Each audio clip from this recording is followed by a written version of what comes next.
guys, I hope that you have been enjoying the videos so far this week, and I hope that I have helped you in one way, shape, form, or another. Somehow, even if it's just been with one project, I really want to kind of motivate and help you guys get things a little bit more organized. So today we're going to talk about what is in this here bucket, and I have not opened it to make it fancy for today. It is what it is.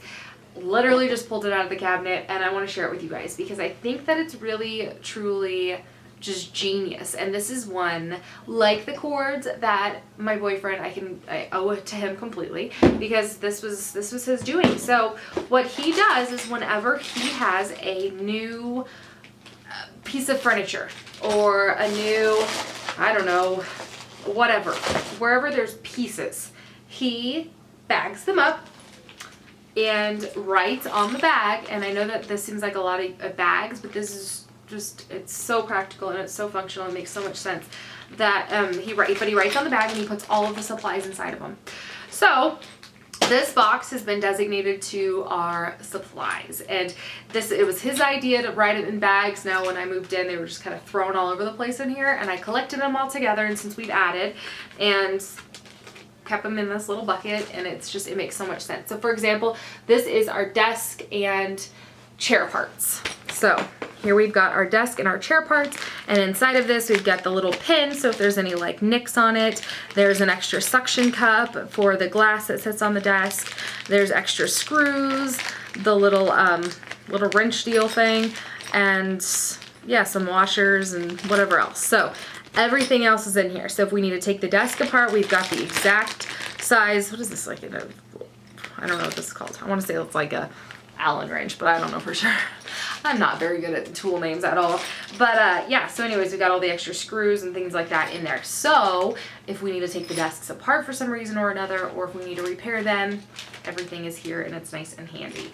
I know a lot of these parts are like extra, so you don't necessarily need them, but it's kind of nice to have them on hand. It's also nice to just keep those extra screws around because they can be a pain in the butt to go and buy. So things like that. Here he's got a Vizio sound bar. So he's got the supplies in it. There's some instructions in here.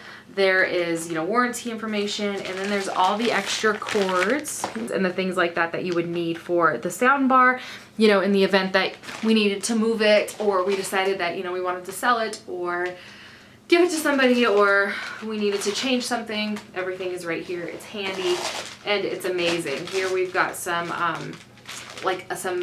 cable parts for some cable stuff that we have in here. We've got extra thermostat stuff, just that type of thing. So I've got stuff in here from IKEA, all sorts of stuff. So if we ever need anything, we just come to our little bags and we're able to pull out the bag, and here's our extra part.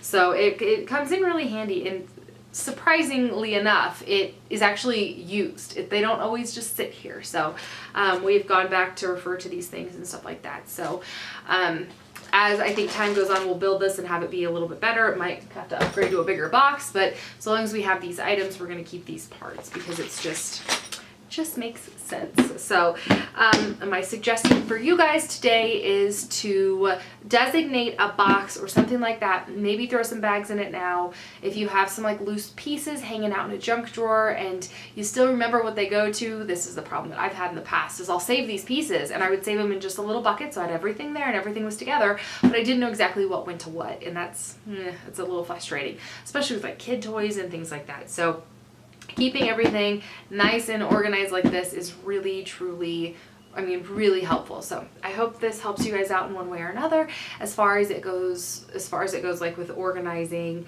extra pieces and parts and, owner's manuals. So say you do a box like this, you keep all your owner's manuals in there and then have some bags at the top with the extra pieces. That would work great. In the moment we get a 8.5 by 11 owner's manual, we'll probably do the same thing. But as of now, we just have had little ones, or we folded them up, and it works really well. So keeping loose pieces, parts, and instruction pamphlets handy is important. So I hope that this helps you guys, at least gives you an idea of a way to organize them. I never really thought to do it the way that he did it before, and I know it seems brainless and like silly, but it's genius. It's really so functional. So I hope that this helps you guys, and I will talk to you soon. Just lives right there.